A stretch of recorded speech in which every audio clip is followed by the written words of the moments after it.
So hi be, it's me Francis Kenny and welcome back to my channel. So bago tayo mag-adventure today dito sa Osaka be, andito ako ngayon sa isang restaurant para kumain muna. So para ang mag-adventure natin from here is to Okasa Castle. Tapos kakain ulit tayo mamaya sa Dotonbori. So umorder na ako dito be, actually hindi kami nagkakaintindihan ish. Pero hindi ito yung orderin ko sana mula sa labas. Pero ito lang daw yung available today. Sa pagkakaintindi ko. Kasi kinukuha ko yung ibang menu. Sabi niya hindi ito lang daw. So baka ito lang. Anyway, mukhang masarap naman. Tingnan na lang natin anong darating sa atin. Arigato gozaimasu. Nakakalimutan ko ba yung arigato gozaimasu. Minsan naisip ko kasi Ohayo, hindi. Itadakimasu. Ay, hindi. Arigato gozaimasu. Ayan. So, bigyan mo tayo dito ng salad. Oy, how do you like my Milo? So, meron tayo ditong salad. Ayan. Kain tayo muna. So, itang haling tapat na. Gutom na ako. Hindi mo nagbe-breakfast. Ang huling kain ko is kahapon pa lang hapon. Siguro nakapag-fasting na ako ng 18 hours. 18 lang ba? Oh, 19. Today, plano ko pumunta sana sa marami akong gustong puntahan. Pero syempre, limited lang ang ating time everyday. 24 hours lang. Hindi pwede magpa-extend. So, kailangan ko pa pala mag-set. Kasi gusto kong makapunta din ng mga hindi ko alam kung pupunta pa yung mga aquarium dito. Yung mga ganun. Hindi ko alam kasi kung meron pang schedule eh. Thank you. Arigato gozaimasu. Tama naman. Arigato gozaimasu. Ito na yung pagkain natin. Wow. Ano naman siyang masarap. Itadakimasu. So, ayun na. Ay, tara. Itadakimasu be. Kain na tayo dito. In fairness, mukhang sulit naman siya. At hindi ko lang alam kung dadaan na tayo sa plating, presentation. Filipino talaga be ah. Kanin agad.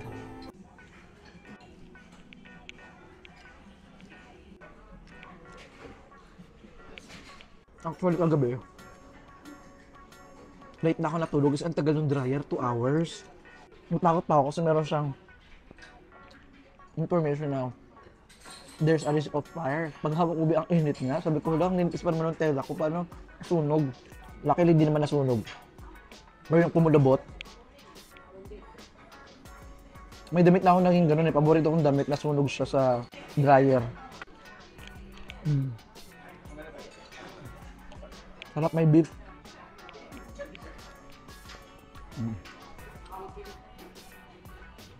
Siyempre, kailangan i-try ko din dito yung kailangan ko rin pumunta ng Kobe. Pero hindi yung for today's vlog. Ito, hindi ko alam anong gulay to, pero masarap. Pero kumakain ng gabi. Kamatis pala ito. Kala ko kanina, watermelon. Kaya ng patatas, oh. Mushroom. Kasi kung kain na mushroom dito, ano ito itsura? Sarap ng gulay ah.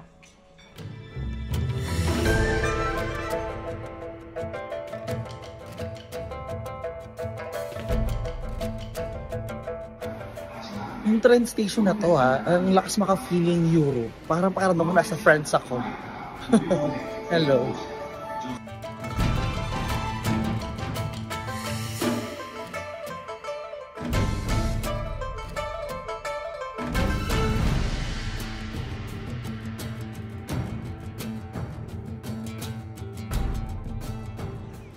So ngayon be, ayan, naglalakad na ako punta doon sa Osaka Castle. Oo. So right now, medyo gloomy yung panahon, cloudy yung weather, pero hindi naman uulan base sa weather forecast. Though minsan hindi naman natutupad. So, continue lang tayo sa ating paglalakad papunta doon sa Osaka Castle. Taray. Osaka yung Takeshi's Castle. Char. Actually be, nagaganda na ako sa area na to ha. Ang ganda yung mix ng very nature, ayan o, sobrang daming puno, ang ganda ng mga puno dito. Tapos, yung napaka-modern niya, parang TH modern ko, napaka-modern niya, pero andyan pa rin yung heritage ng kanilang culture, dahil, ito ba yung Osaka kasi? Wow, what is this? Sino mo ba? Oh, Osaka Joe Hall. Wow. So, tatawid na tayo sa tulay. So, pasok na tayo sa area ng Osaka Castle. Conan, wow.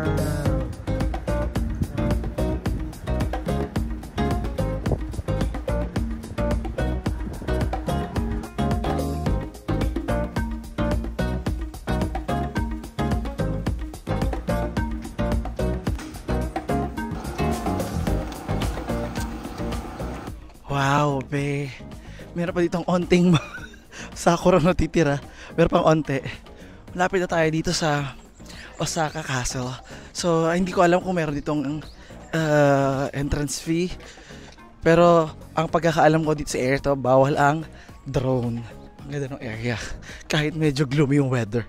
Kung one day lang yung meron kayo dito sa Osaka, kunyari, gusto nyo ng one day itinerary lang, pwede kayo mag-start dito ng morning, tapos punta kayo sa Kita area, and then punta kayo sa hapon sa Dotonbori. Ayun, para hindi naman sobrang puno, sapat na.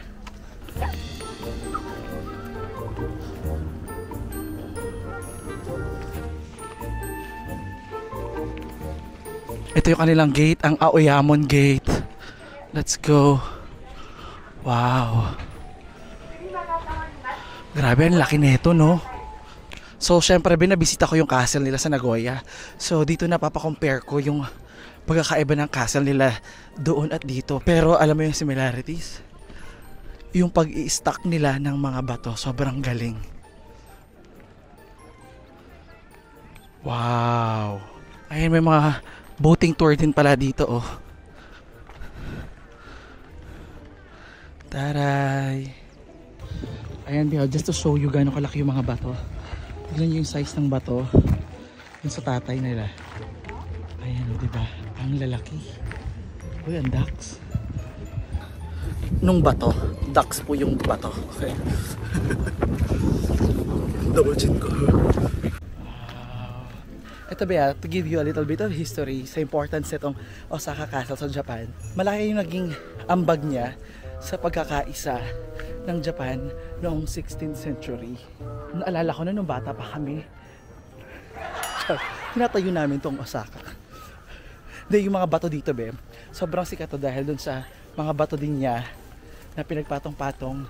Some are like pinaka magaan natin 12 kilos. Ganon. At saka, huwag niyo akong laitin sa orange na pants ko, ha? Tribute yan kay Son Goku. Diba si Son Goku naka-orange din naman na damit?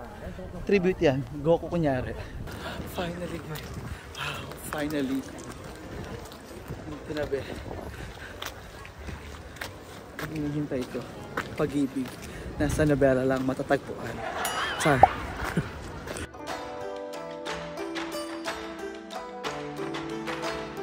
Be, this place is just so relaxing.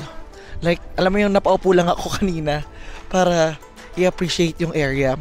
Wala lang kasi akong balak umakyat. Although, medyo may idea na ako sa loob ng mga castle. Though, maybe, syempre, meron pa rin itong difference. Nag-castle na kasi ako sa Nagoya. And, it's just 500. Hindi ko lang trip. Yung entrance dito, ang pagkakalam ko is 600 yen. So, mga 300 pesos. Meron din sila ditong cafe sa gilid. Ayan, rooftop cafe sila. So, pwede dito mag-picture. Ang dami ko ng picture dito. So, pakifollow nyo lang sa Instagram. So, I think in few minutes, alis na ako dito. And pupunta naman ako sa Dotonbori para mag-food trip. Yung tour dito ba sa loob ng Osaka Castle, pag umakyat kayo, kasi sa ibabaw niya, mayroong observatory. Meron sila dyang 3D holograms ng history and importance netong Osaka Castle. Kasi itong Osaka Castle, it is once the largest castle here in Japan. Pero dahil, syempre, dami na ring pinatayo dito ang palasyo, may mas malaki na din.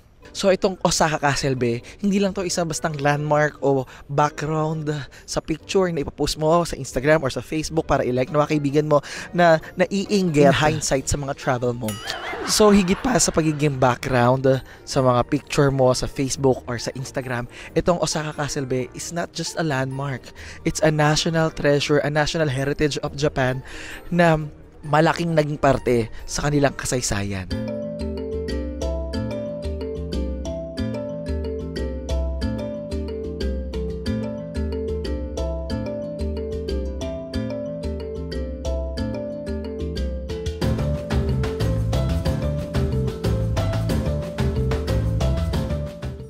ngayon, Beb, pupunta naman tayo sa Kurumon Ichiba Market o yung tinatawag nila na The Kitchen of Osaka. So, hindi ko alam anong meron doon. Nakita ko lang kasi meron akong nakita ngayon na tour ng Osaka Castle, Kurumon Ichiba Market, tapos yung Dotonbori. So, tingin ko, pupunta muna ako doon bago ako pumunta ng Dotonbori. Pili ko maganda mag-Dotonbori yung early evening pa dinner-ish, yung ganyan. Para sakto siya sa magandang liwanag. Diba? Ng street lights. So, ito ba sa likod ko ba? Yung Museum of... ano to? Dito ba sa likod ko yung NHK. Ayan. Yan yung kanilang museum.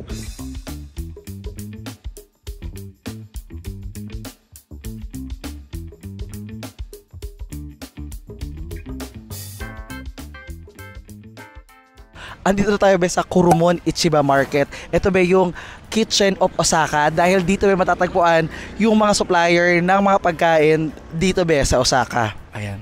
Karamihan dito sa mga tindahan sa Kurumon ba actually is mga seafood, like more than 1/4 ng mga tindahan dito is tinda ng seafood. Although meron ka naman dito makikitang iba't ibang uri ng paninda, like may pagkain, tulad na may grocery, may damit, may sapatos, may mga bulaklak, and many more. Dito be, sa area na to be, uso yung parang paluto. So on the spot, lulutuin nila yung pagkain sa harap mo. Or actually, meron din mga style na, alam mo yung luto-luto sa gilid, yung turo-turo, ganon. Sabi nila, yung presyo ng pagkain dito is affordable naman daw. Pero syempre hindi natin alam sa standard natin, no? Oh. One? Yeah, one. Okay. Arigatou gozaimasu. So bumili ako ba nung kanilang red bean. Parang hopya ata to. Or waffle, ganyan. So 200 yen, 100 pesos ish. Ganyan. Tingnan natin.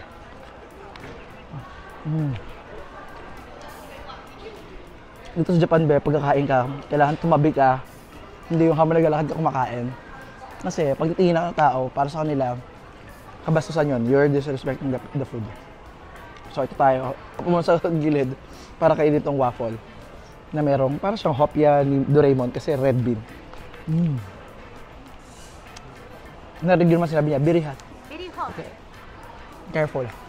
Mga na daily basis Ben, umaabot yung turista dito dati ng up to 25,000 a day. Not sure lang ngayon kung accurate pa rin yung number na yun or mas marami na. Lasa kumakain ako ng hopya talaga. For me, hopya lasa niya. Dahil sabihin. Ngunit, historically, tinayo ito mga 1902, ganyan, 19th century, ganyan. So, tinawag siyang Kurumon Ichiba. Ibig sabihin nun, Black Gate Market kasi meron dito dating temple na kulay itim kaso nawala na rin, na-destroy na rin yung temple na yon nung kabataan namin, mga 1912. I think andito tayo sa sentro na, sa gitna na, kung saan makikita natin yung mga nagluluto ng pagkain. So pwede tayong kumain ng mga pagkain nila. Sarap.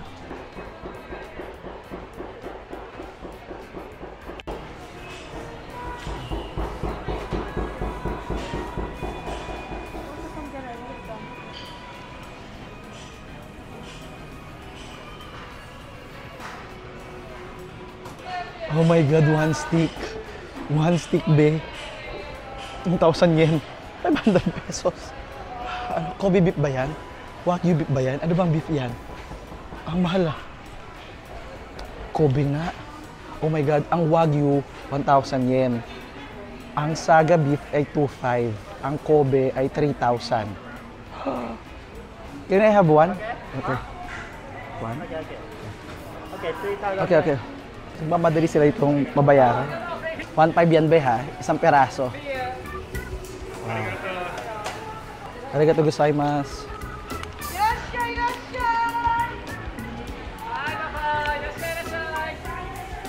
Ay na, grabe may flamethrower pa sila be. Taray. Wow.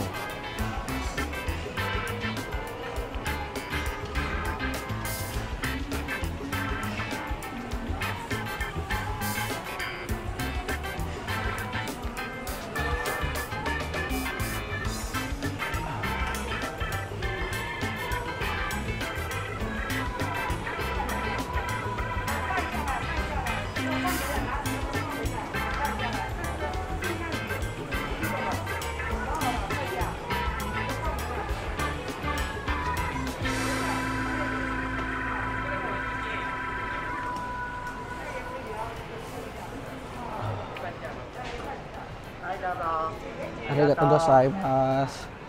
So, ganun lang be. As in, dinarang lang nila sa konting apoy itong ating Kobe beef. Oh my God, first time kong makakatikim nito. At ang mahal-mahal niya. 3,000, 15 pesos. So parang tatlong hiwa to, 500 per hiwa. Okay, sige, tingnan na natin. So ito na be, tingnan na natin. Ay, wait. I'll just take picture.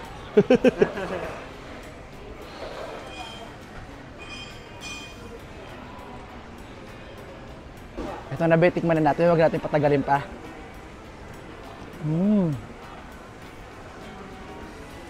Sobrang lambot.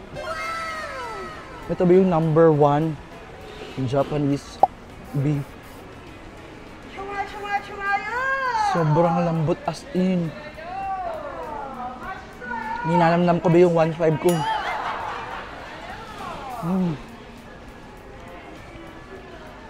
Beef siya, pero sobrang lambot.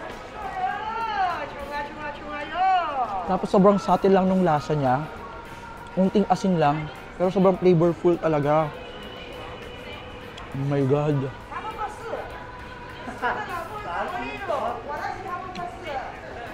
Mahal nito be, kaya kailangan damdamin ko ang lahat ng bawat kagat ko.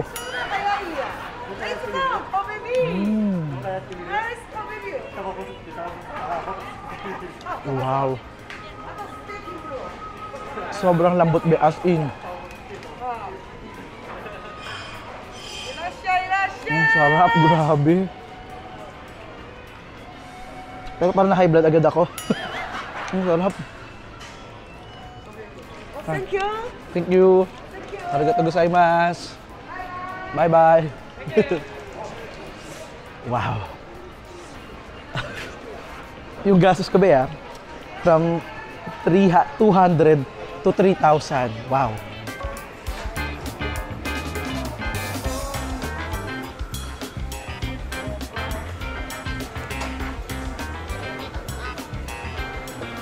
Ito na siya, sabi ko be, na area ng mga paluto dito.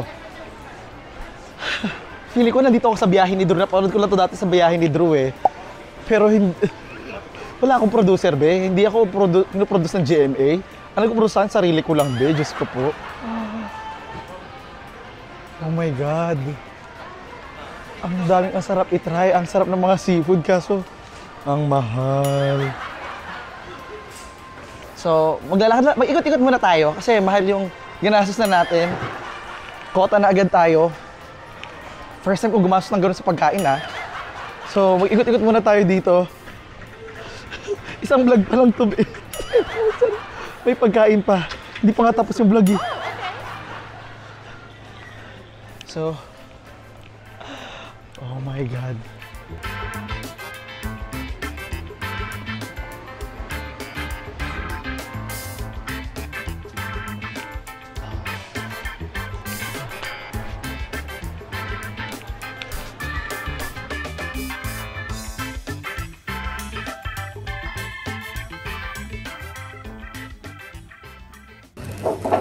So ito na guys, tikman na natin. Wow. Ang sarap ng ulo niya. At parang nasa itlog ng maalat.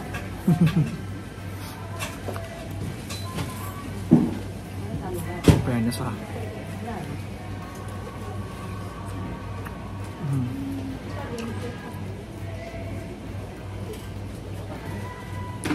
Hindi siya yung sobrang unap. Madali lang siyang uyain. Yung try kong dito kasi sa Thailand, medyo makunat. In fairness more sauce.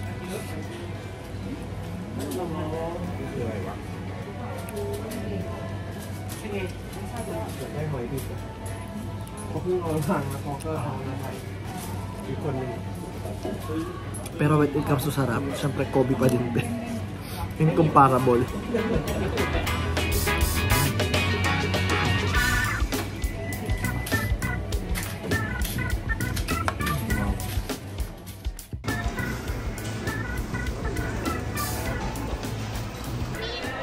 Ang isang lobster dito, be, is 2,000 pesos. Isang lobster lang yon. Ah, grabe. Nakakabusog naman yung pagkain sa 7-Eleven actually. Ah, hindi ko kinaya. So mag-ikot muna nga tayo. Tingnan natin ano pa mga pwede makitang pagkain dito. Pero be, sa totoo lang ha, ang sarap niya. Hindi ko siya ino-overrate, hindi ko hina-hype, pero masarap talaga. Like for real. Hanggang ngayon nalalasahan ko pa sa laway ko yung pagkain. At ito na yung gusto ko, with the meat. Oh my God. I think makakabili na ako. Oh. May mga Hauri silk. Oh. May 1,000 lang tapos 2,000. Oh. Pero paano ba isuot yan? Yan lang ba? Wala na bang pang ilalim? Gusto ko bumili niyan eh para nakaka-very Japanese talaga, di ba? Para meron man akong picture na, be, I'm in Japan. Ito, taga 1,000 lang. The other is tag 2,000, 3,000. Ah, kasi may mga ice pala yan. Akala ko sira. Di pala, ganyan pala yung style talaga. Oh, ito maganda tong ano, oh. Parang maganda tong kulay nito.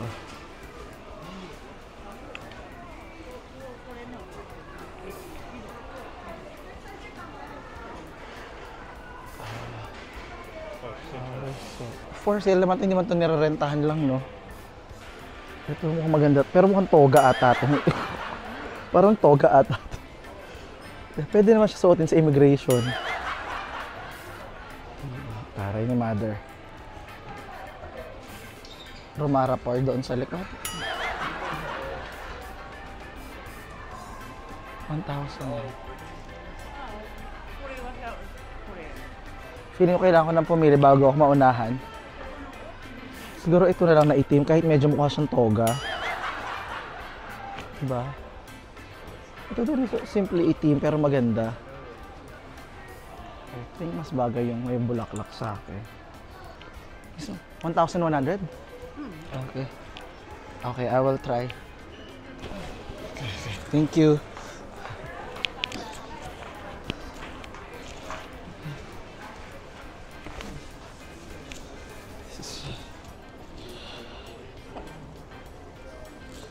Good?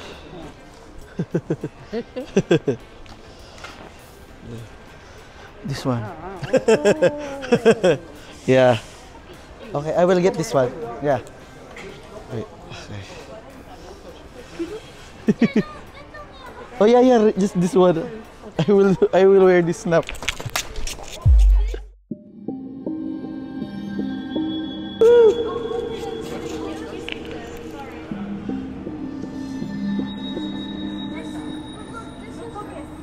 So yeah. Sorry.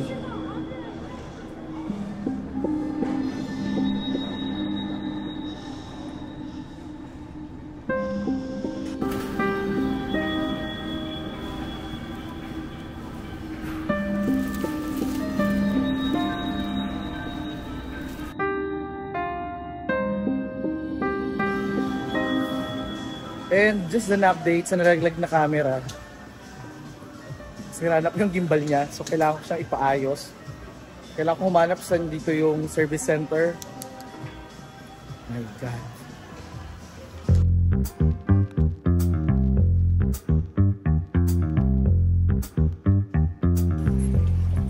Yung pagtawid ko mula doon sa loob, tindahan ng camera yung humarap sa akin. Anong gusto mong iparamdam? Ano?